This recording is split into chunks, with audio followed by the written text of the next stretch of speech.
কোরআনের দাবি নিয়ে কথা বলবো ইনশাআল্লাহ। আমার বন্ধুগণ, কোরআনের প্রথম দাবি হলো ঈমান। কোরআনের প্রথম দাবি হলো তাওহীদ। কোরআনের প্রথম দাবি হলো আল্লাহর প্রতি বিশ্বাস। কারণ আল্লাহর প্রতি বিশ্বাসে যদি চুল পরিমাণ ত্রুটি থাকে তাহলে মনে রাখবেন সেই লোক কখনো জান্নাতে যেতে পারবে না। বিশ্বনবী 13টা বছর কোরআনের দাওয়াত দিয়েছেন, মক্কি জিন্দেগিতে তাওহীদের দাওয়াত দিয়েছেন, ঈমানের দাওয়াত দিয়েছেন। আর আল্লাহ পাক বলেছেন, শোনো, ঈমান যদি আনো, যার যত ঈমান যত বেশি আল্লাহর পক্ষ থেকে তার উপরে বিপদ তত বেশি আসবে। আল্লাহু আকবার বলেন। অনেক লোক বলে, হুজুর আমি নামাজ পড়ি, এরপরে আমার বিপদ যাচ্ছে না। হুজুর আমি মিথ্যা কথা বলি না, এরপরেও আমার অনেক অনেক সমস্যা। আমি ওই সকল মুসলমানদের বলি, এত কথা বাদ দেন, একটি কথা মনে রাখবেন, যার যত ঈমান বেশি আল্লাহর পক্ষ থেকে তার প্রতি তত পরীক্ষা বেশি। আল্লাহ পাক বলেন, হাসিবান নাস, তোমাদের কি ধারণা, আইয়ুতরাকু, আমি আল্লাহ পাক তোমাদেরকে এমনি ছেড়ে দেব, আইয়াকুলু আমান্না, তোমরা মুখে বলবা ঈমান এনেছি, অহুম লা ইফতানুন, আর তোমাদের পরীক্ষা করা হবে না, এটা কখনো ভেবো না। তুমি নামাজ পড়বে, তোমার পরীক্ষা হবে বেশি। তুমি সিয়াম পালন করবে, ইবাদত বন্দেগী করবে, তোমার উপরে পরীক্ষা হবে তত বেশি।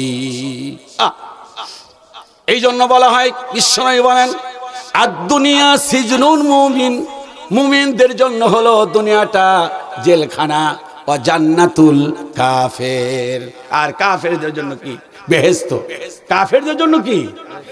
একটু মেহেরবানি করে বলেন, কাফেরের জন্য কি আর মুমিনের জন্য কি? মুমিনের জন্য হলো জেলখানা, যার যত ঈমান বেশি। আবারও বলছি, আল্লাহ পাক বলেন, আমা হাসিবতুম আন তাদখুলুল জান্নাতা ওয়ালাম্মা ইয়ালামিল লাহুল্লাযীনা জাহাদু মিনকুম ওয়া ইয়ালামাস সাবিরিন।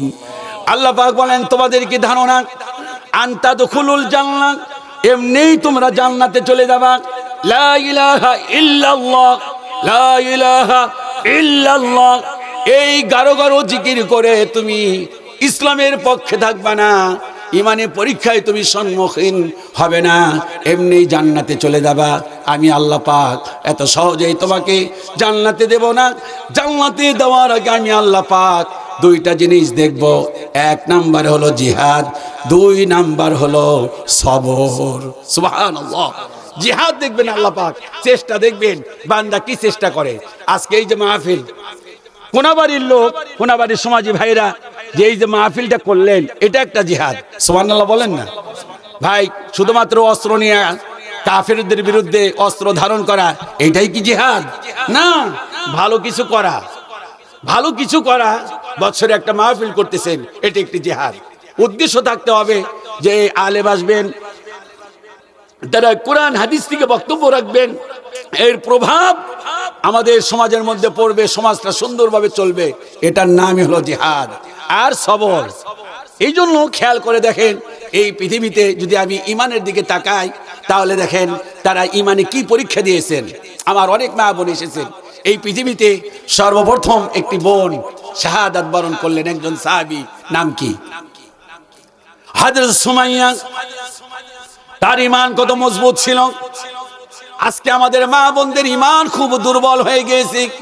তার ঈমান কত মজবুত ছিল। ঈমান আনার কারণে আবু জাহাল প্রস্তাব করলো, সুমাইয়া রে, ঈমান ছেড়ে দাও। সুমাইয়া বললেন, জীবন চলে যেতে পারে, ঈমান ছাড়বো না। সুন্দরী সুশ্রী ছিলেন, অত্যন্ত লাজুক ছিলেন, কখনো পুরুষ মানুষের সামনে যান নাই। এই সুমাইয়াকে আবু জাহাল বলল, শোনো, ঈমান যদি না ছাড়ো তাহলে তোমাকে উলঙ্গ করে ফেলবো। একজন নারীর সবচাইতে যে জিনিসটির দাম ঈমানের পর, তার নাম হলো লজ্জা। ঈমানের পর সবচেয়ে একজন নারীর বড় জিনিসের নাম কি? লজ্জা। আবু জাহাল প্রস্তাব দিল। সুমাইয়া বললেন, শোনো, আমার তো ঈমান বড়, আল্লাহু আকবার, আমার কি বড়? সবাই বলেন আমার কি বড়? আমি ঈমান ছাড়তে পারবো না, লজ্জা ছাড়তে পারি। আবু জাহাল সত্যি সত্যি সুমাইয়ার কাপড়ের মধ্যে টান দিয়া হাজার হাজার মানুষের সামনে উলঙ্গ করে ফেললো। হযরত সুমাইয়া বলতেও লজ্জা লাগে, কত করুণ কাহিনী। আমার মা বোনেরা এসেছেন। হযরত সুমাইয়া এক হাত দিয়া লজ্জাস্থান একটা চেপে ধরলেন, আর বুকটা কোন রকম চেপে ধরলেন। হযরত সুমাইয়াকে পিছন দিক থেকে আবু জাহাল এমন করে লাথি মারলো। লাথি মারার পর সুমাইয়া বালুর মধ্যে পড়ে গেলেন। তিনি নিজ দিকে মাথা দিয়া লজ্জাস্থানটা আবরণটা ঢেকে রাখার চেষ্টা করলেন, তাতেও লাভ হলো না। আবু জাহাল তার পায়ের মধ্যে, উটের মধ্যে পায়ের মধ্যে রশি বেঁধে দিলেন। ডান পায়ে একটা রশি, বাম পায়ে একটা রশি। এরপর উলঙ্গ করে আবু জাহাল সুমাইয়াকে বললেন, সুমাইয়া রে, ঈমান ছেড়ে দাও, তা না হলে তোমার উপরে আরো কঠিন বিপদ আসবে।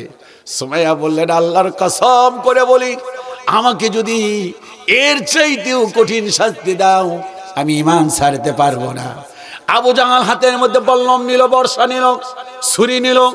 ছুরি নেওয়া লজ্জাস্থানের মধ্যে ছুরি ঢুকাইয়া দিয়া বলল, সুমাইয়া রে, এখনো সময় আছে, ঈমান ছাড়। সুমাইয়া বললেন, আল্লাহর কসম, আমার জীবন চলে যেতে পারে, আমি ঈমান ছাড়তে পারি না। সুমাইয়ার লজ্জাস্থানের মধ্যে খোঁচাইয়া খোঁচাইয়া দুনিয়া থেকে বিদায় করে দিলেন। সুমাইয়া বিদায়কালীন সময়ে শাহাদাত আঙ্গুলে উঁচু করে আল্লাহর দিকে দেখিয়ে একটি কথাই বলেছিলেন, আশহাদু আল্লা ইলাহা ইল্লাল্লাহু ওয়া আশহাদু আন্না মুহাম্মাদান আবদুহু ওয়া রাসূলুহু। সুমাইয়া দুনিয়া থেকে বিদায় নিলেন। আমার বন্ধুগণ, কি জুলুম অত্যাচার করা হয়েছে। একজন মানুষ ছিলেন কালো, তিনি মুয়াজ্জিনের দায়িত্ব পালন করতেন। কি তার ঈমান? জবাব দেন, তার নাম কি? হযরত বিলাল রাদিয়াল্লাহু তাআলা আনহু। তার ঈমানটা দেখেন। তার মনিব উমাইয়া তাকে নির্যাতন করলো, লোহার রড দিয়ে পিটাচ্ছে। পিটাতে পিটাতে হযরতে বিলালের উপরে এত নির্মম নির্যাতন। এরপরেও হযরতে বিলাল যখন ঈমান ছাড়ল না, এক পর্যায়ে উত্তপ্ত মরুভূমি, যেখানে পা রাখা যায় না, সেখানে টেনে হেঁচড়ে নিয়ে গেল হযরতে বিলালকে। হযরতে বিলালকে যখন নিয়ে গেলেন, নিয়ে গিয়ে বুকের মধ্যে রড দিয়ে পিটাচ্ছেন, আর পায়ের মধ্যে উট বেঁধে উল্টো দিকে টেনে নিয়ে যাচ্ছেন। শরীরের চামড়াগুলো, স্নায়ুগুলো খসে খসে পড়তেছে। হযরত বিলাল যখন জ্ঞান ফিরে পান, আবার জ্ঞান চলে যায়, আবার জ্ঞান ফিরে পান, আবার জ্ঞান চলে যায়। তিনি যখন জ্ঞান ফিরে পান, উনি আকাশের দিকে হাত উত্তোলন করে একটি কথাই বলেছিলেন, আহাদ আহাদ আহাদ, আল্লাহ এক, আল্লাহ এক, আল্লাহ এক। এর নাম হলো তাওহীদ, এর নাম হলো ঈমান। ঈমান কি জিনিস? আল্লাহ পাক বলেন, আম হাসিবতুম আন তাদখুলুল জান্নাহ, তোমাদের কি ধারণা এমনি তোমরা জান্নাতে চলে যাবে? ওয়ালাম্মা ইয়াতিকুম মাসালুল লাযিনা খালাউ মিন ক্বাবলিকুম মাসাতুহুমুল বাসা ওয়াদ-দাররা ওয়া সুলসিলু হাত্তা ইয়াকুলার রাসূল। আল্লাহু আকবার। আল্লাহ পাক বলেন, তোমাদের কি ধারণা এমনি জান্নাতে চলে যাবে? তোমাদের উপর বিপদ আপদ মুসিবত এসে পড়ে নাই। এক পর্যায়ে হাত্তা ইয়াকুলা রাসূল, রাসূলেরা বলেছিল, মাতা নাসরুল্লাহ, আল্লাহর সাহায্য কোথায়? বিশ্বনবী মক্কার সামনে এভাবে হাত দিয়া তিনি ঘুমাচ্ছেন, একটু বিশ্রাম করতেছেন। হঠাৎ করে আল্লাহ নবীর একজন সাহাবী, নাম তার খাব্বাব ইবনে আরাদ। খাব্বাব ইবনে আরাদ গিয়ে বললেন যে, আলা তাস্তাগফিরু লানা, আলা তাদউল্লাহ লানা, ইয়া রাসূলুল্লাহ, আপনি কি আল্লাহর কাছে সাহায্য চাইবেন না? খেয়াল করেন, হযরত খাব্বাব বললেন যে, হুজুর, আপনি কি আল্লাহর কাছে সাহায্য চাইবেন না? আলা তাদউল্লাহ লানা, আল্লাহর কাছে কি একটু দোয়া করবেন না? আমরা তো মার খেতে খেতে মরে গেলাম। বিশ্বনবী শুয়েছিলেন, আল্লাহর নবী শুয়ে এবার বসলেন। বসে খাব্বাবের দিকে আঙ্গুল উঁচু করে বললেন, ও খাব্বাব, তোমাদের উপরে কি জুলুম অত্যাচার আর কি নির্যাতন, এর চাইতে বেশি নির্যাতন হয়েছে ও পূর্ববর্তী নবী রাসূলের উম্মতের প্রতি। তাদেরকে এইভাবে কূপ খনন করা হতো, কূপ খনন করার পর কূপের মধ্যে ফেলে দেওয়া হতো, এরপর লোহার চিরুনি আনা হতো, মাথা থেকে পা পর্যন্ত শরীরের চামড়াগুলো, জীবন্ত মানুষের চামড়াগুলো টেনে টেনে স্নায়ুগুলো বের করা হতো। আল্লাহ নবী বলেন, আল্লাহর কসম, এত কষ্ট দেওয়ার পরেও তারা এক চুল পরিমাণ দিন থেকে তারা বিচ্যুত হয় নাই।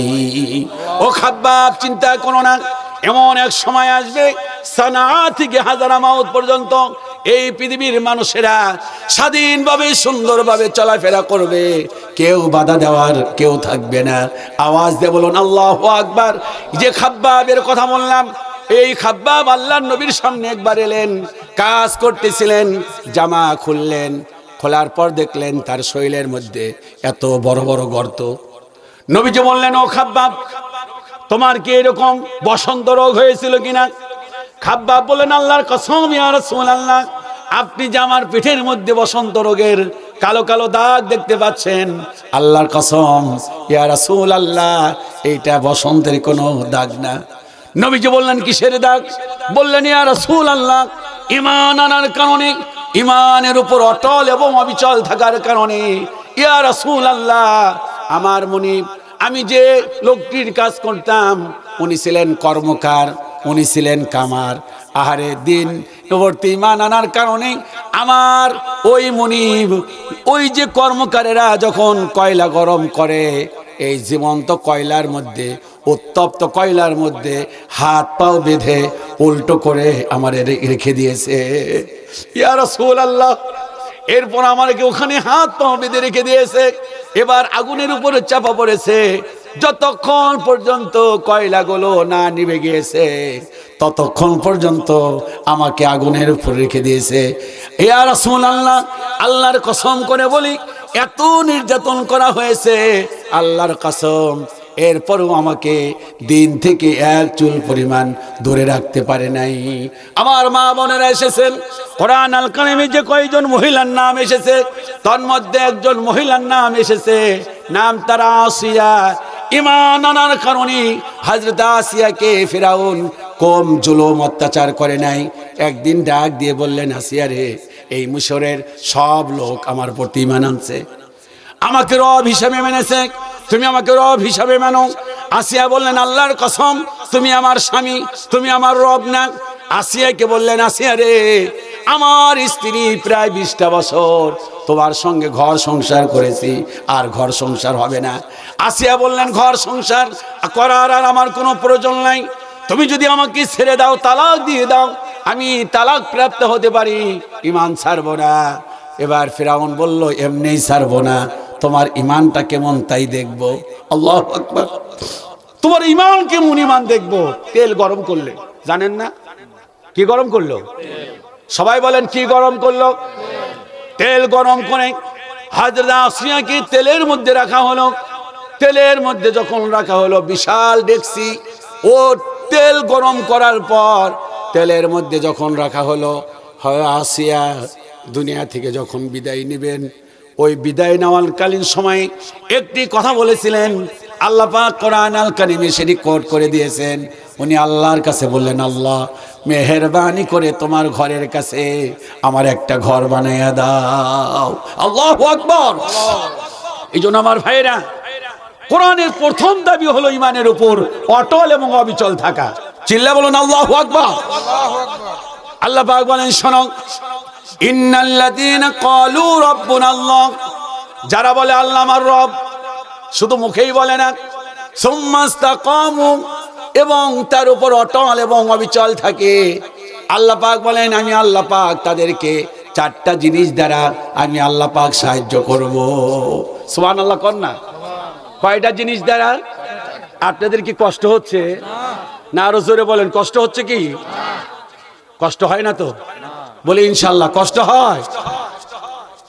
আল্লাহ রাব্বুল আলামিন বলেন, শোনো, যারা ঈমানের উপর অটল এবং অবিচল থাকবে, আমি আল্লাহ রাব্বুল আলামিন চারটা জিনিস দ্বারা পরীক্ষা করব, চারটা জিনিস দ্বারা সাহায্য করব।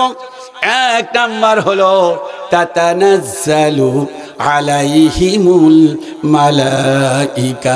সুবহানাল্লাহ, বলেন তো দেখি এক নাম্বার কি দেয়া? তাতানাজ্জালু আলাইহিমুল মালাইকা। এক নাম্বার কি দেয়া? ফেরেশতা দিয়ে। আমি একটু টেস্ট করলাম, ফেরেশতা বলবেন না, বলবেন মালাইকা। খোদা বলবেন না, বলবেন কি? আল্লাহ। খোদা বলবেন না, রব বলবেন, আল্লাহ বলবেন। তারপর নামাজ বলবেন না, কি বলবেন? সালাত। নামাজ বললে গুনাহ হবে না, তবে সালাত বললে 50টা নেকি হবে। সুবহানাল্লাহ কোন না। রোজা বলবেন না, এটা ফারসি শব্দ, কি বলবেন? সিয়াম বলবেন। সৎ ইয়া আলিফ মিম 40টা নেক হবে। চিল্লা কি সুবহানাল্লাহ কবেন না? সেটা আমার বিষয় না। আমার বিষয় হলো ঈমানের উপর যদি অটল অবিচল থাকেন, চারটা জিনিস দ্বারা আল্লাহ পাক সাহায্য করবেন। এক নাম্বার হলো ফেরেশতা দিয়া। বদরের প্রান্তরে সাহাবায়ে কেরাম 313 জন, কাফের হলো 1000। কাফের কত? 1000-এর বিরুদ্ধে যখন বিজয় লাভ করলেন, আল্লাহর নবীকে বললেন, ইয়া রাসূলুল্লাহ, আমরা যখন কাফেরদের বিরুদ্ধে তলোয়ার ধরেছিলাম, দেখলাম মাঝখানে সাদা সাদা কাপড় পরিহিত অবস্থায় কারা যেন আমাদের পক্ষে যুদ্ধ করতেছে। বলি, ইয়া রাসূলুল্লাহ, বুঝলাম না, আমরা 313 জন, কিন্তু দেখলাম সাদা ধবধবে কাপড় পরা এরকম আমাদের পক্ষে যুদ্ধ করতেছে। হুজুর, এরা কারা? কবি সম্রাট আল্লামা ইকবাল বলেছেন, ফিদাই বদরে পয়দা কুন, ফিদাই বদরে পয়দা কুন, ফেরেশতে তেরি নুসরত কো उतर सकते गर्दू से कतर अंदर कतर अम्भी। হে মুসলমান, বদরের প্রান্তরে মুসলমানকে আল্লাহ পাক যেভাবে ফেরেশতা দিয়ে সাহায্য করেছিলেন, আজ যদি মুসলমান হকের পক্ষে লড়াই করে, নিশ্চিত আল্লাহ পাক তাদেরকে ফেরেশতা দিয়ে সাহায্য করবেন। সুবহানাল্লাহ করুন, চিল্লা বলুন আল্লাহু আকবার। ভাইরা আমার, একটি কথা অপ্রাসঙ্গিক হলেও বলে রাখি যে আলেমদের উপরে যে জুলুম অত্যাচার দীর্ঘদিন হয়েছে, বাংলাদেশ সবচাইতে বড় একটি সংগঠন বাংলাদেশ জাতীয়তাবাদী দল কম চেষ্টা করছে এই সরকারকে হটানোর জন্য। কথা বলেন আপনারা, চেষ্টা কি তাদের কম ছিল?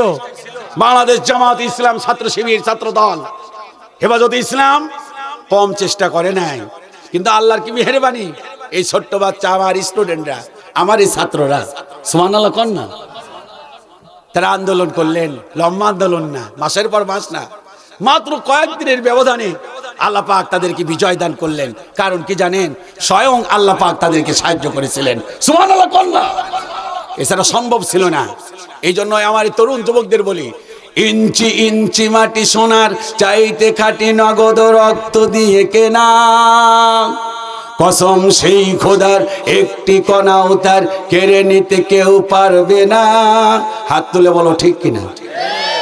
এই আওয়াজে কিন্তু এই গান চলবে না, একটু আওয়াজ দিয়ে বলো ঠিক কিনা, আরো জোরে বলো ঠিক কিনা। তা আমার সঙ্গে একটু গলা ছেড়ে বলো, ইঞ্চি ইঞ্চি মাটি সোনার চাইতে খাঁটি নগদ রক্ত দিয়ে কেনা, কসম সেই খোদার একটি কণাও তার কেড়ে নিতে কেউ পারবে না।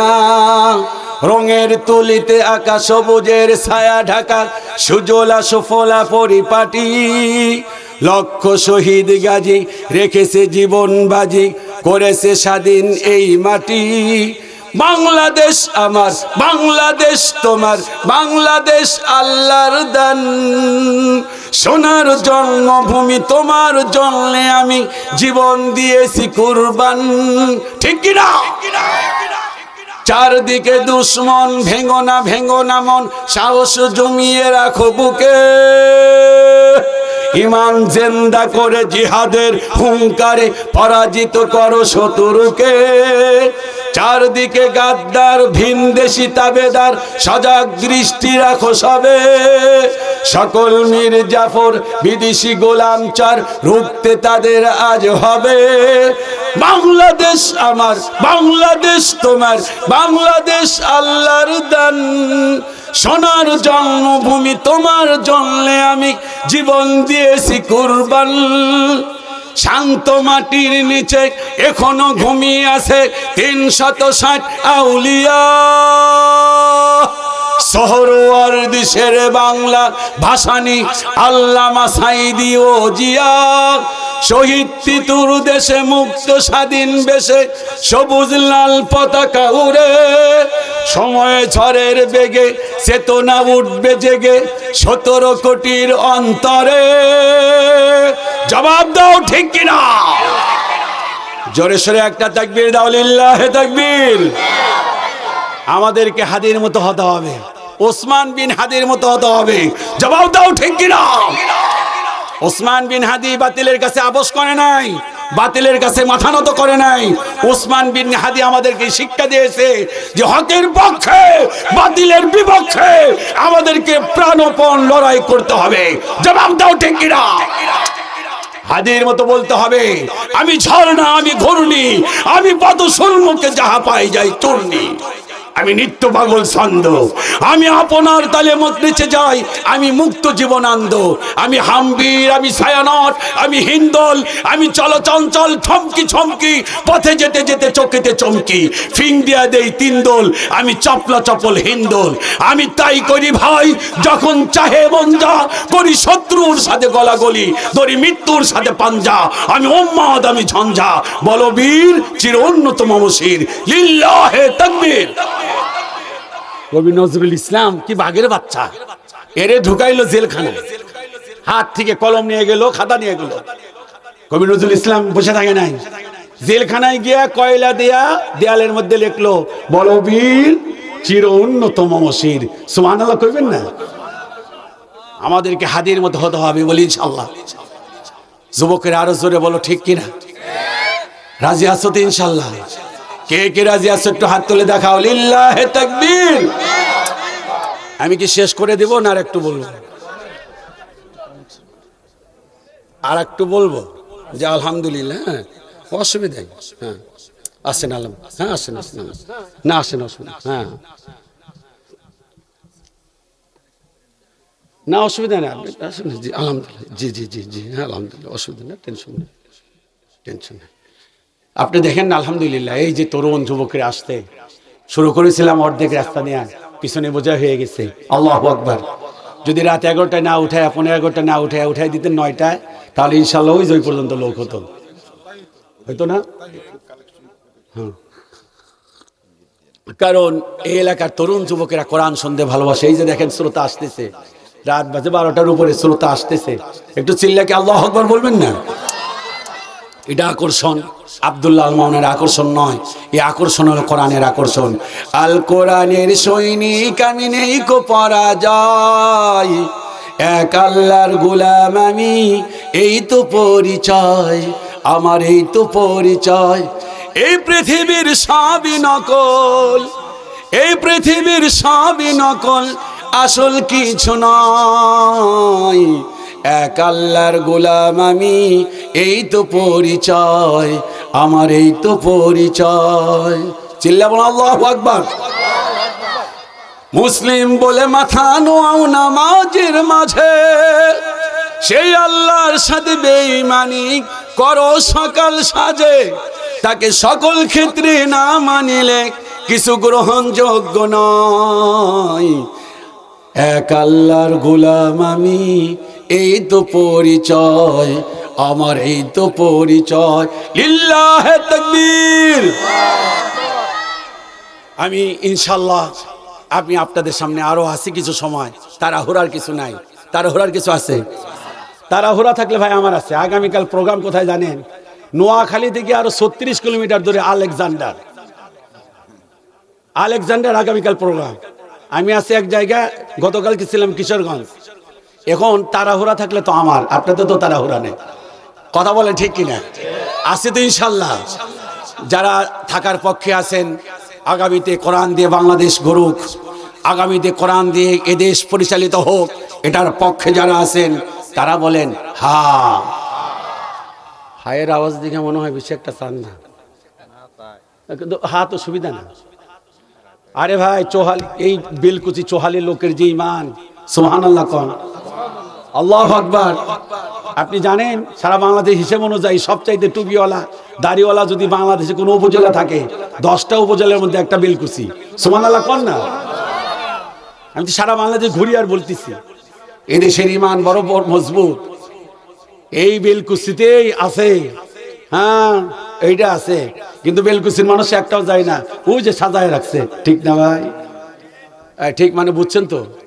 ও আমার পাগলা বাবা, ও আমার খেপা বাবা, পরকালে বাঁচাবে তোর কোন বাবা। তা বাবা কন না কে? ও আমার পাগলা বাবা, ও আমার খেপা বাবা, পরকালে বাঁচাবে তোর কোন বাবা। যত মাজার তত বাবা, বাবা হলো বেসুমার। রেল লাইনে নেই রে মাজার, বাস লাইনে সব মাজার, ঠিক কিনা? মোছে ঢেকেছে মুখ কিসে? সবাই বলেন কিসে? সবাই বলেন মোছে ঢেকেছে মুখ, বুঝা যায় না কি কারবার। ও আমার পাগলা বাবা, ও আমার খেপা বাবা, পরকালে বাঁচাবে তোর কোন, পরকালে বাঁচাবে তোর কোন। আবার গানও গায় আছে, পানির নিচে বাতি জ্বলে, কেমন গাঁজাখড়ি কথা, পানির নিচে বলে বাতি জ্বলে। পানির নিচে বাতি জ্বলে, ঝড় তুফানে নিভে না। আমার বাবার মুরিদ হইলে নামাজ রোজা লাগে না। হ্যাঁ ভালো একজন অতিথি পাইছি মাশাআল্লাহ। এরকম ইয়ং অতিথি খুব কম হয়, নিশ্চয় আল্লাহ পাক আপনার সম্মান আরো বাড়িয়ে দিন বলে আমিন। ভালো কোনো কাজ করেছিলেন যার কারণে মাহফিলের সব অতিথি হয়ে পড়েছেন, প্রধান অতিথি, আল্লাহ কবুল করুন। চিল্লা বলে আল্লাহু আকবার। আমাদের সম্পর্ক কোরআনের সাথে না মাজারের সাথে? সবাই বলে আমাদের সম্পর্ক কি কোরআনের সাথে না মাজারের সাথে? মাজারে যেতে পারি কোন আল্লাহর ওলি থাকলে তার জন্য দোয়া করতে, আল্লাহর কসম কোনো কিছু চাইতে যাইতে পারি না। কথা বলে ঠিক কিনা? যুবকেরা থাকো ইনশাল্লাহ, তোমাদেরকে আরো বিপ্লবী কিছু কথা শোনাবো। অনেক মা বোন এসেছেন, মা বোনদের ব্যাপারে কিছু কথা বলে আর একটা দায়িত্ব আছে, দায়িত্বটা পালন করে শেষে যদি যুবকেরা থাকে আরো কিছু কথা শোনাবো, বলি ইনশাআল্লাহ। আমাদেরকে হতে হবে হযরত ওমরের মতো। সুবহানাল্লাহ বলো। কার মতো? সবাই বলো কার মতো? ওমরের মতো যদি ইনসাফ। এই শোনো, রাত বেশি হলে তখন আমি যে কাজটা করি একটু জজবামূলক ওয়াজ করি, কারণ রাত গভীর হলে জজবামূলক ওয়াজ না করলে ঘুমে ধরবে। ওমরের মতো যদি ইনসাফ পালন করতে পারো, কার মতো? সবাই বলো কার মতো? ওমরের মতো যদি ইনসাফ পালন করতে পারো তাহলে ওমরের দু একটা কাহিনী শোনো। হযরত ওমর যখন প্রেসিডেন্ট, দেখলেন বেশ কয়েকবার ভূমিকম্প হয়েছে, গিয়ে বললেন আমিরুল মুমিনিন খুব ভূমিকম্প হয়, করণীয় কি? আমিরুল মুমিনিন বললেন আমরা মুসলমান, আমাদের এখানে ভূমিকম্প হতে পারে না, আমার কাছে একটা বেত এনে দাও। বিশাল এক লাঠি এনে দিলেন। লাঠি এনে দেওয়ার পর হযরত ওমর এমন করে মাটির মধ্যে জোরে কয়েকটা বাড়ি মারলেন আর বললেন খবরদার, এটি মুসলিম রাষ্ট্র, আল্লাহর কসম এই রাষ্ট্রে কোনো ভূমিকম্প চলবে না। এই সাহাবায়ে কেরাম গিয়ে বললেন আমিরুল মুমিনিন, আপনি জুম্মার যখন খুতবা দিচ্ছিলেন আপনি বললেন ইয়া সারিয়াল জাবাল, কারণটা কি? বললেন আমি দেখলাম আমার একটি বাহিনী যুদ্ধের জন্য পাঠিয়েছি, ওই পাহাড়ের পিছনে শত্রু বাহিনী তাদেরকে আক্রমণ করার জন্য, তাদেরকে আঘাত করার জন্য প্রস্তুতি নিয়েছে। আমি যখন বললাম ইয়া সারিয়াল জাবাল, সে সেনাপতি পিছনে তাকিয়ে দেখে তার শত্রু দল তাদেরকে আক্রমণ করবে। আমার কথা সেখানে পৌঁছে গিয়েছে আর তারা সতর্ক করে শত্রু বাহিনীকে পরাজিত করে তারা যুদ্ধে বিজয় লাভ করেছে। বুঝেন, বোঝার চেষ্টা করেন। এবার যখন সেই বাহিনী আসলো, আসার পর বললেন তোমরা কি ইয়া সারিয়াল জাবাল শুনেছিলে কিনা? সেনা প্রধান বললেন আল্লাহর কসম আমরা সুস্পষ্টভাবে, মনে হয় হযরত ওমর আমার কানের মধ্যে বলতেছেন পিয়া পাহাড়ের পিছনের দিকে তাকাও। সুবহানাল্লাহ। কি ইনসাফ কায়েম করেছিলেন হযরত ওমর। সেই ইনসাফ আজকে যদি রাষ্ট্রে কায়েম হয়ে যায়, এইরকম যদি একটা রাষ্ট্রপ্রধান পায়, তবে বিশ্বাস, আমার বিশ্বাস, এটা আমার বিশ্বাস, আগামীতে যেই রাষ্ট্রপ্রধান হোক আর জালেমের মতো রাষ্ট্রপ্রধান আসবে না। এবার ইনশাল্লাহ যাই হোক, যেই আসুক, ইনসাফপূর্ণ একটা রাষ্ট্র ইনশাল্লাহ আগামীর বাংলাদেশ কায়েম হবেই হবেই হবেই। চিল্লা বলুন ইনশাল্লাহ। ভয় নাই, আরো জোরে বলুন ইনশাল্লাহ। কেমন ইনসাফ? সেই ইনসাফ আছে আমাদের, সেই ইনসাফ নাই। ওটের পৃষ্ঠে চড়েছেন হযরত ওমর। জেরুজালেমের ইহুদি খ্রিস্টানরা বলেছেন, ওমর যদি আমাদের কাছে আসে আর উনি যদি নিজে সিগনেচার করে, আমরা জেরুজালেম পুরোটা দিয়ে দিব। সুবহানাল্লাহ কর। শর্ত একটাই, কাকে আসতে হবে? ভাই কথা না বললে তো আপনি বুঝবেন না, অজর মজা বুঝবেন না। কাকে আসতে হবে? ওমর। তো ওমর একটি সংসদে ডাকলেন, ডেকে বললেন যে আমি জেরুজালেম নিজেই যেতে চাই। তো সাহাবাগণ বললেন যে আপনি একা যাইবেন, আমরা আপনাদের সাথে বাহিনী দেই। বলেন না, বাহিনী টাহিনী লাগবে না। সুবহানাল্লাহ কর। আমি পায়ে হেঁটেই অফিসে যাব। আমি দেখলাম, বলবো নাকি? আবার বলবেন যে হুজুর আপনি কি বিএনপির নেতা নাকি? না, বিএনপির নেতা না, আমি বিএনপির নেতা না। আমাদের তারেক জিয়াকে দেখলাম পায়ে হেঁটে অফিসে গেছেন। দোয়া করি আগামীতে ক্ষমতায় গেলে যেন পায়ে হেঁটে যান। কথা কন না কেন আপনারা? দরকার আছে না? জনগণ শিখবে যে না, পায়ে হেঁটেও যাওয়া যায়। একটু আলহামদুলিল্লাহ বলেন। হযরত ওমর সংসদে ডাকলেন, বললেন যে আমরা যাই। হযরত ওমর বললেন কারো দরকার নাই, আমার সাথে একটা চাকর দাও। কাকে দাও? সবাই বুঝতে পারলেন ওমর উটের পৃষ্ঠে চড়বেন আর চাকর তার উটের রশি টেনে নিয়ে যাবেন। এই জন্য আসলামকে দিলেন। এবার আসলাম উটের রশি টেনে টেনে নিয়ে যায়। ইনসাফ কাকে বলে? বেশ কিছু দূর যাওয়ার পর দেখলেন আসলামের মাথা থেকে পা পর্যন্ত ঘাম ধরতেছে। হযরত ওমর উট থেকে নামলেন। আল্লাহু আকবার। আমাদের মতো বাংলাদেশের মতো প্রেসিডেন্ট নয়, অর্ধেকটা পৃথিবীর শাসক হযরত ওমর জেরুজালেম যাচ্ছেন কত দূর। আসলামকে ডেকে বললেন, আসলাম রে কাছে আয়। কাছে এলেন। হযরত ওমরের হাতে ছিল একটা রুমাল, রুমাল দিয়ে আসলামের মুখ মুছে দিচ্ছে। একজন ভৃত্য রাষ্ট্রপ্রধান তার মুখ মুছে দিচ্ছে। আসলাম বললেন, হুজুর আমিরুল মুমিনিন, এই মুখ তো আমি মুছতে পারি, আপনার মুখ মোছার প্রয়োজন নাই। বললেন আমার একটু মুছতে দাও। মোছা যখন শেষ হলো, আসলামকে বললেন উটের পৃষ্ঠে উঠো। বললেন মুস্তাকি মাফ করবেন, আপনার উট, এটি হলো রাষ্ট্রপ্রধান ওঠে, এখানে আমি উঠি কই করে? কয় উঠো, কথা বেশি বলবি না, আগে ওঠ। আসলাম বলে আমি উটের পৃষ্ঠে চললাম। এরপর দেখলাম আমি উটের পৃষ্ঠে বসা আর হযরত ওমর রশি টেনে টেনে নিয়ে যাচ্ছে। একবার হযরত ওমর উঠেন, আর একবার আসলাম উঠেন, একবার ওমর উঠেন, একবার আসলাম উঠেন। এইভাবে যেতে যেতে যখন জেরুজালেম গেলেন, হাজার হাজার ইহুদি খ্রিস্টানরা দাঁড়িয়ে আছে, ওমর আসতেছেন। আরে সবাই বুঝতে পারলেন এটাই হযরত ওমরের উট। সবাই গিয়ে উটের পৃষ্ঠে যিনি চড়া তাকে সেলুট জানালেন। আসলাম বলে আমি না, ওই যে ওইটা। কয় কোনটা? কয় যে উটের রশি টেনে নিয়ে যায় ওইটা। এটা আবার কেমন খবর? আমরা তো মেনে নিতে পারি না। তুমি কে? বললেন আমি চাকর, আমার নাম আসলাম, আমি ভৃত্য। বললেন উটে টেনে নিয়ে যায়, কারণটা কি? কয় কারণ হলো পালা হলো এখন তার, এতক্ষণ আমি টেনে নিয়েছি, এখন টেনে নেওয়ার পালা হলো তার। জেরুজালেমের লোকগুলো বললেন আরে কি ইনসাফপূর্ণ রাষ্ট্র কায়েম করেছো তুমি। তারা এক বাক্যে বললেন কোনো শর্ত নাই, আমরা জেরুজালেম মুসলমানদেরকে দিয়ে দিলাম। আল্লাহু আকবার। ইনসাফ কাকে বলে? ওমর দাঁড়িয়ে বললেন খুতবায়, ওয়ালামু ইয়া আইয়ুহান নাস, মানে হে মানব মণ্ডলী মনোযোগ দিয়ে শোনো। হঠাৎ করে একজন যুবক দাঁড়িয়ে কয় লা তালাম ইয়া ওমর। কথা শোনা টোনা নাই, আপনি ফাউল, আপনি 2 নাম্বার। সুবহানাল্লাহ কর। ওমরকে বলতেছেন আপনি ফাউল, রং করছেন আপনি 2 নাম্বার। ওমর বললেন যে আমি কি অপরাধ করছি বলো আগে। আমাদের মতো নেতা হইলে এর মানে বুঝছেন তো, কথা কন না, বুঝলাম না, খালি নেতা কর্মীদের বলতো, বুঝেন নাই? আর ওমর আল্লাহু আকবার বলেন। ওমর মুস্কি হেসে দিয়ে বললেন কি সমস্যা কি? বলেন সমস্যা হলো গতকালকে আপনি রাষ্ট্রের সবাই দিচ্ছেন, কাপড় দিচ্ছেন, আমিও তো কাপড় পাইছি। বিষয়টা হলো আমার কাপড় তো টাকটুর নিচে নামে নাই, কিন্তু আপনার নতুন কাপড় টাকটুর নিচে কেন? নিশ্চয় আপনি বেশি করে নিছেন। তা আপনি 2 নাম্বার, আগে জবাব দেন, এরপরে খুতবা দেন। সুবহানাল্লাহ কোন না ভাই, শিখে নিন ইনসাফ কাকে বলে। হযরত ওমর যখন জবাব দেবেন চোখে পানি, সবাই ভাবলেন ওমর কি তাহলে 2 নাম্বার করেছে কিনা।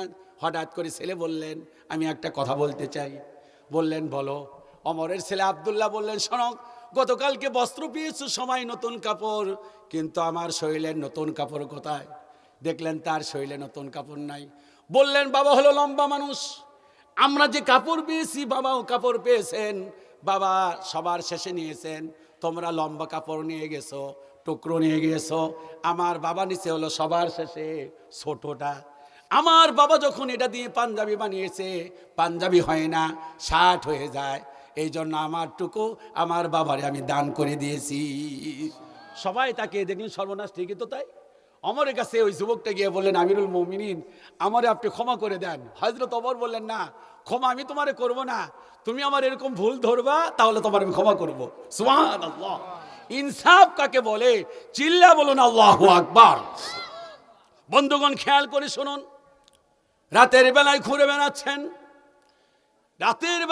বেড়াচ্ছেন, হঠাৎ করে দেখলেন একটা বৃদ্ধা মহিলা এরকম চুলার মধ্যে কি যেন পাক করতেছে আর লাড়তেছে। 4টা বাচ্চা চোখের পানি ছেড়ে ছেড়ে কাঁদতেছে। মানব প্রেমিক কবি নজরুল ইসলাম তার কবিতার ভাষা লিখছেন এইভাবে, মানব প্রেমিক তোমাকে আজি সরি, মনে পড়ে যত মহত্ব কথা, সেদিন সে বিভাবরী।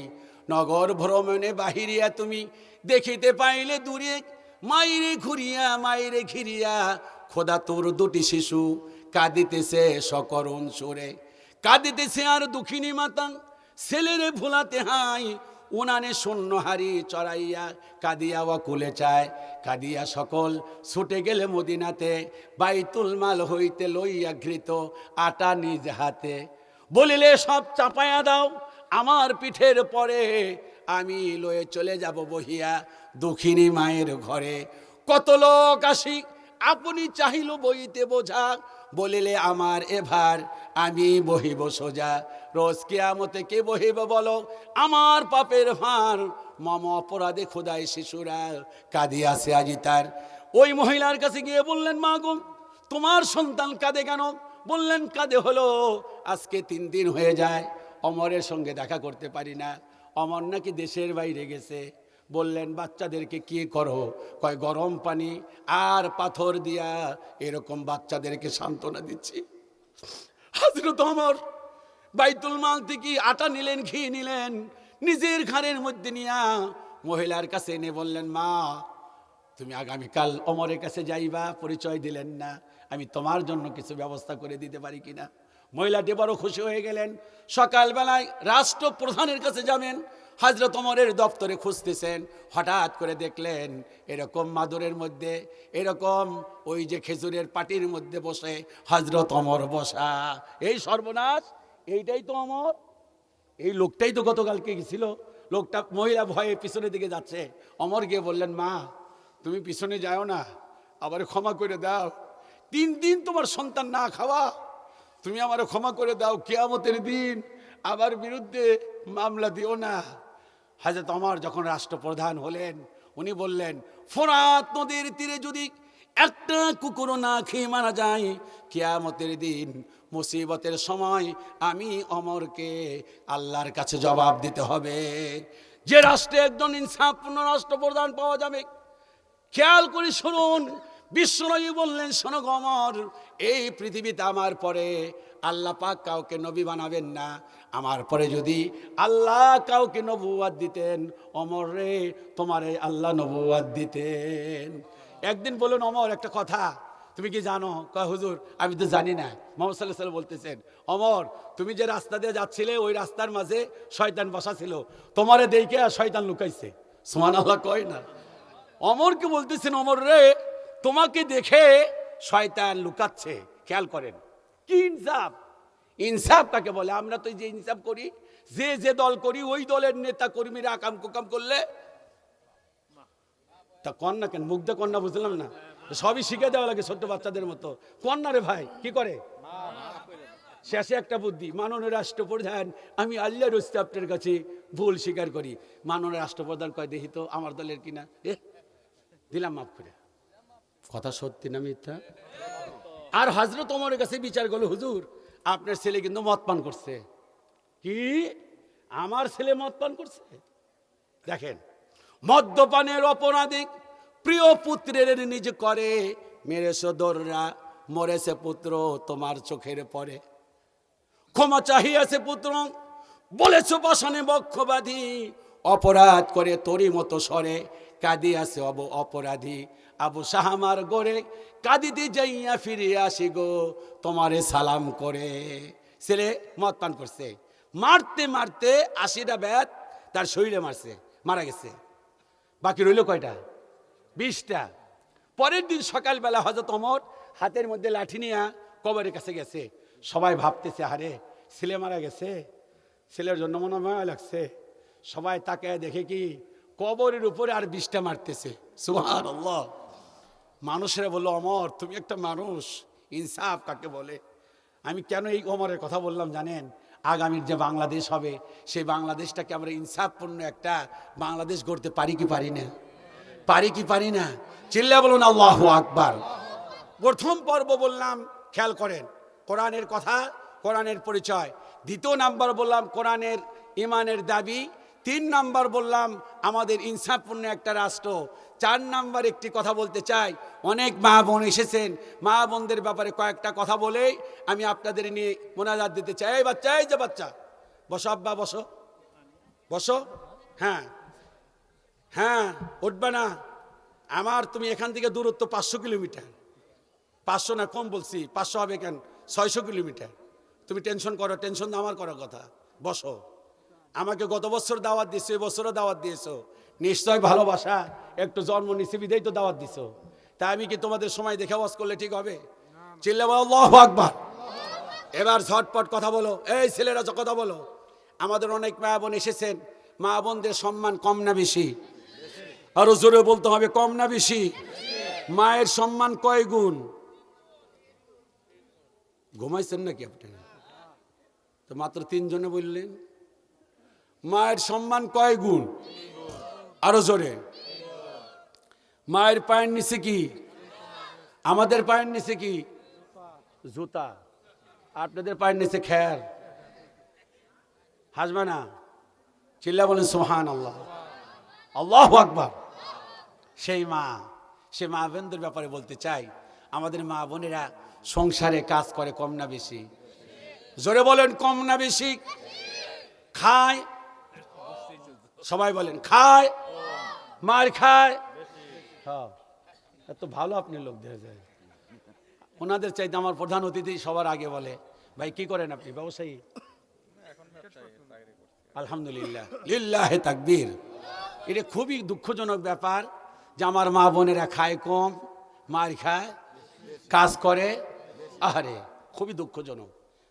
আমি মা বোনদের ব্যাপারে এতটুকু বলতে চাই, আমার মা বোনেরা আপনারা নিজেকে অবহেলিত মনে করবেন না।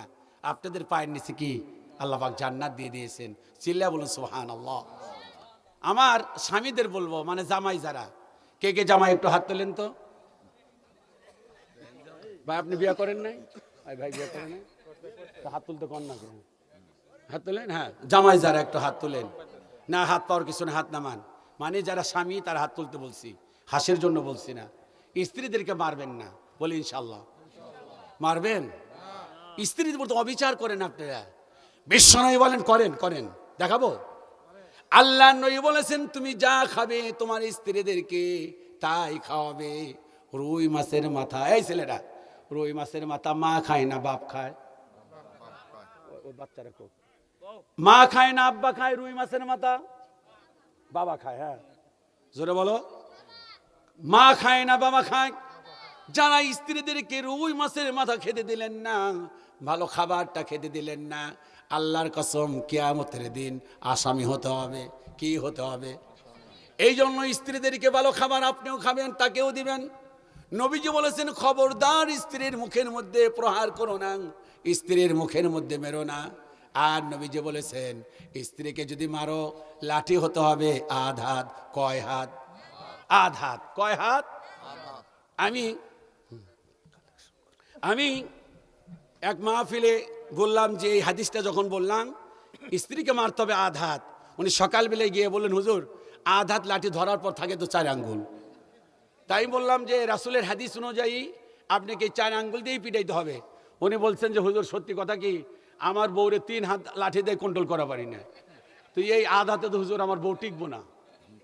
তাই বললাম যে দেখেন আপনার বউ টিকবে কি না টিকবে সেটা দেখার বিষয় না, হাদিস বলেছে আধ হাত। হুজুর কোনো বুদ্ধি করার উপায় আছে নাকি? ওনার মাথায় যে কুবুদ্ধি এটা তারা জানি না, একটুবারে ঘোরানি দেয় সে হুজুর এই যে মাথা চক্কায় আনছি কি করবেন? হুজুর গুতা মারমু খালি। বললাম কারণ কে তা আধ হাত দিয়েই তো মারলাম না, এই কাজটা করা যাবে না, এটি জুলুম। স্ত্রী যাওয়ার কোনো জায়গা নাই, আপনার যাওয়ার অনেক জায়গা আছে, আপনার বলার অনেক জায়গা আছে, স্ত্রীর বলার জায়গা নাই। নবীজি বলেছেন স্ত্রীদের ভালোবাসো। আম্মা জান মা আয়েশা বলেছেন আমার কি মহব্বত করতেন, আমি পানি খেতাম, পানি খেয়ে রেখে দিতাম, নবীজিকে দেখতাম আমি যেখানে মুখ লাগিয়েছি আল্লাহর নবী ঠিক সেই জায়গায় মুখ লাগিয়ে বাদ বাকি পানিটুকুন খেয়ে ফেলতেন। সুবহানাল্লাহ। আমি এরকম হাড্ডি খেতাম, হাড্ডি খাবার পর চুষে চুষে আমি দস্তরখানার মধ্যে রেখে দিতাম, আমি দেখতাম নবীজি আবার ওই দস্তরখানার হাড্ডি খুলো, আমি আজ খাওয়া হাড্ডি এটা নবীজি আবার পুনরায় চুষে চুষে খাইতেন। কি মহাব্বত! আম্মা জান মা আয়েশা বলেন বিশ্বনবী একদিন আমার হাতটা ধরে পূর্ণিমার রাত বলেন আয়েশা দৌড়ের পাল্লা দেই। সুবহানাল্লাহ কইলেন না? দৌড়ের পাল্লা দেওয়া হলো, আমার বয়স ছিল কম, আমি দৌড় দিলাম, এমন একটা দৌড় পিছনে তাকায় দেখি নবীজির খবর নাই। অনেকক্ষণ পরে দেখা নবীজির মুখ কালা। কয়েক বছর পরে আমার শরীরটা ভারী হয়ে গেছে, নবীজির মনে যে জিদ রয়েছে এটা জানি না, আমার আর একদিন হাতটা তাই ওই জায়গায় নিছে নিয়ে আয়েশা দৌড়ের পাল্লা দেই। আমি তো দিন পারবো না নিশ্চিত, কারণ আমার শরীর ভার হয়েছে। দৌড় দিলাম, নবীজির খবর নাই, আমি তো রয়েছি পিছনে।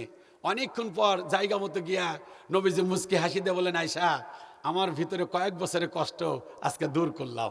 সুবহানাল্লাহ কোন না? ভাইরা স্ত্রীদের ভালোবাসবেন, স্ত্রীদের মহব্বত করবেন, স্ত্রীদের গালিগালাজ করবেন না। নবীজি বলেছেন যারা বউ মারে তারা ভালো মানুষ না। নবীজি বলেছেন স্ত্রীর কথা না শুনলে ওদেরকে এক কথায় তালাক দিও না, আগে ওরে বুঝাও, এরপরে না মানলে এলাকার মাতাব্বার ডাকো, এরপরেও ভালো না হলে বিছানা আলাদা করো, এরপরেও ভালো যদি না হয় হালকা মারো, এরপরেও ভালো না হলে এক তালাক দাও। একসাথে 14 তালাক দিয়া কেউ না তোর মায়েরও তালাক তোর বাপরেও তালাক। এরকম করে কিনা? এই জন্য আসুন আর কথা না বলতে চাই, আবার যদি দেখা হয় ইনশাল্লাহ কথা হয়, আবার বেঁচে থাকলে ইনশাল্লাহ কথা হবে। এই মাহফিলটা আগামী বছর হোক। এই যুবকের আমি কিন্তু শেষ দিই নেই, দিছি শেষ। গজল শুনবা? শুনবা? আমার দেশের সীমানা বন্ধু মুছে দিতে কেউ চায়, শুনবা? হ্যাঁ, হে যুবক তুমি বাঙালি হও কিংবা ইন্ডিয়ান, শুনবা? বর্ণ আছে রাশি রাশি মবর্ণকে ভালোবাসি, মজে আমার প্রাণেরই সম্পদ, শুনবা? সব শোনাবো ইনশাল্লাহ। শেষে অনুরোধ করলে 2-4টা কথা শোনাবো। এই মাহফিলটা আগামী বছর হোক, এটা আমরা চাই কি চাই না? কে কে চান একটু হাত তুলে আল্লাহরে দেখান তো দেখি। লিল্লাহে তাকবীর। হাত নামান। সবচেয়ে ভালো লাগছে কি সম্মানিত সভাপতি সাহেব, সত্যি কথা আমার ভালো লাগছে, আমি গত বছরও দেখছি এবছরও আল্লাহর কসম একজন মানুষও উঠে নাই। সুবহানাল্লাহ কইবেন না? হ্যাঁ, লোক হবে, লোক কম বেশি এবছর একটু তুলনামূলকভাবে এই প্রত্যেকটা মাহফিলে একটু তুলনামূলকভাবে ওয়াজ মাহফিলের লোক কম। এটাকে আমি ভুল বলতেছি নাকি? না বলেন? ওয়াজও আবার ঘন ঘন তো এবার, তাই না? ওয়াজও ঘন ঘন, তো কম হোক অসুবিধা নাই। মাহফিল আগামী বছর হোক, এটাকে আমরা চাই না? কে কে চান হাত তোলেন। আলহামদুলিল্লাহ, হাত নামান। আমি দেখতে চাই মাহফিল বিশাল অঙ্কের একটা অ্যামাউন্ট খরচ গেছে। আমি দেখলাম অসংখ্য মানুষ এখানে দাওয়াত খেয়েছেন। মসজিদের দোতলা, মসজিদ কমিটিকে ধন্যবাদ না দিলে হয় না, এত সুন্দর করে তৈরি করেছেন। আসলে তাদের সুদূর প্রসারী একটা চিন্তা চেতনা নিয়ে তারা মসজিদ নির্মাণ করেছেন। আল্লাহ পাক তাদেরকে কবুল করুন। এই বিশাল অ্যামাউন্ট, বিশাল খরচ, আমরা এই মাহফিল থেকেই তো আমরা দান খয়রাত করি, সেটা থেকেই তো মাহফিল এই আয়োজন করে, ঠিক না? কোন ভাই আছেন 5টা হাজার, 10টা হাজার, 20টা হাজার টাকা? মাশাআল্লাহ, 40,000 টাকা, 30,000 দিলাম, 10,000 আমার আব্বা এখানকার পূর্বের সব মারা গেছে, ইনশাআল্লাহ একটু দোয়া। নাম যেন কেউ না, তফিজউদ্দিন মারা গেছে। লিল্লাহে তাকবীর। জনাব মোহাম্মদ আরিফুল ইসলাম মোল্লা আজকের প্রধান অতিথি, 40,000 টাকা। চিল্লা বলুন আল্লাহু আকবার। একটু হাত তোলেন, আল্লাহুম্মা আমিন। আল্লাহ তাআলা তোমার গোলাম জনাব আরিফুল ইসলাম মোল্লা, আল্লাহ তাআলা কোনাবাড়ি কেন্দ্রীয় জামি মসজিদের সাবেক সভাপতি জনাব তফিজউদ্দিন সরকার মোল্লা, আল্লাহ তাআলা জনাব তফিজউদ্দিন মোল্লা সাহেবকে আল্লাহ কবুল করে নাও রব্বুল আমিন। বাবার প্রতি কি ভালোবাসা। টাকাগুলো হাতে দিয়ে বলছে, হুজুর আমার বাবার জন্য দোয়া করবেন। আর তোমার রাসূল বলেছেন, মানুষ মারা যাওয়ার পর সন্তান যেটা দান করে সঙ্গে সঙ্গে কবুল হয়ে যায়। আল্লাহ তার বাবার জন্য দোয়া করি, আল্লাহ তার বাবার কবরটা তুমি জান্নাতের বাগান বানিয়ে দাও। আল্লাহ তুমি ক্ষমা করে দাও। মসজিদের সভাপতি ছিলেন, আল্লাহ কি বিশাল দায়িত্ব পালন করেছেন। মসজিদের সভাপতি হওয়া মানে মসজিদের সাথে সম্পর্ক করা। মুআল্লাকুম বিল মাসাজিদ। আল্লাহ জনাব তফিজউদ্দিন সাহেবের আল্লাহ তাআলা জীবদ্দশায় কোনো ভুল ত্রুটি করে থাকলে আল্লাহ ছেলের দানের ওসিলা করে আল্লাহ ক্ষমা করে দিও। আমার প্রিয় ভাই আরিফুল ইসলাম মোল্লাকে কবুল করে নিও, দাম্পত্য জীবন সুখময় করে দিও, সম্মান ইজ্জত বাড়িয়ে দিও। আল্লাহ এই ইয়ং বয়সে, তরুণ বয়সে আল্লাহ যে সম্মান দিয়েছো, আল্লাহ এই সম্মান ধরে রাখার তৌফিক দান করো। আল্লাহ তুমি সম্মান আরো বৃদ্ধি করে দিও। আল্লাহ আল্লাহ তুমি তার মান ইজ্জত বাড়িয়ে দিও। আল্লাহ আল্লাহ তার অঢেল সম্পদের মালিক বানিয়ে দিও। আল্লাহ আল্লাহ বিপদ আপদ মুসিবত থেকে আল্লাহ তুমি হেফাজত করো। আল্লাহ সন্তানাদি থাকলে তাদেরকে কবুল করে নিও বিরহমাতিকা ইয়া আরহামার রাহিমিন। আর একটা তাকবীর হবে, লিল্লাহি তাকবীর। নগদ দিয়েছেন 30,000 আর 10,000 পরে আল্লাহ কবুল করুন। এরপরে কে আছেন? 10,000 জনাব মুজাম্মিল হক সরকার 1000 জোরে সরে বলুন মারহাবা। রিয়াদুল ইসলাম 500 টাকা আল্লাহ কবুল করে না, বলুন আমিন। আসেন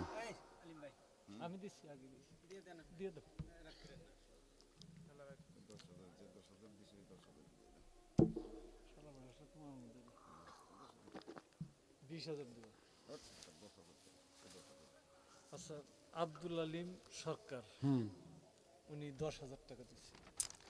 আব্দুল আলিম সরকার, এখানে নাই। আচ্ছা আলহামদুলিল্লাহ। আব্দুল আলিম সরকার কে? একটু দাঁড়ান। আমার নাম হলো, আমার বাবা আমার প্রতি একটু রাগ, উনি 4 বছর আগে মারা গেছেন। আমার হলো সরকার বংশে। আমার নাম হলো আব্দুল্লাহ আল মামুন সরকার, কিন্তু আমি সরকার নাম লম্বা হয়ে যায় দিকে সার্টিফিকেটে সরকার লাগাইনি। বাবার নাম হলো আব্দুল আলিম সরকার। আমার বাবার নামের সাথে আপনার নামের সাথে কি আছে? আর একটা কয়টা মিল? একটা সরকার আর একটা কি, আর একটা মিল আছে, চেহারা আমার বাবার মতো। আলহামদুলিল্লাহ। তাহলে টাকা 10,000 দিচ্ছেন, বাবার কাছে কি ছেলের একটা দাব আছে না নাই? না বুঝলাম না। আছে মানে বলেন আছেই। আব্বা কি দিবেন বলেন? আব্বা কয়ে ডাক দিছি। আরে একটা ছেলে আলেম মানুষ, বাবা কয়ে ডাক দিছে, হতে পারে এই ডাকের উসিলায় আল্লাহ আপনারা মাফ করে দিতে পারে। আমি মুসাফির, খেয়াল করে, আমি মুসাফির, মুসাফিরের দোয়া আল্লাহ কবুল করে। রাসূলুল্লাহ সাল্লাল্লাহু আলাইহি ওয়াসাল্লাম বলেছেন 3 ব্যক্তির দোয়া আল্লাহ ফিরিয়ে দেয় না। আমি মুসাফির, কিশোরগঞ্জ থেকে আসছি, অনেক দূর যাব। আমার বাপজান বলে ডাক দিয়েছে, আল্লাহ এই যে সম্মান দিয়েছে, আল্লাহ সম্মান রক্ষা করে তৌফিক দাও। 15,000। লিল্লাহি তাকবীর, লিল্লাহি তাকবীর।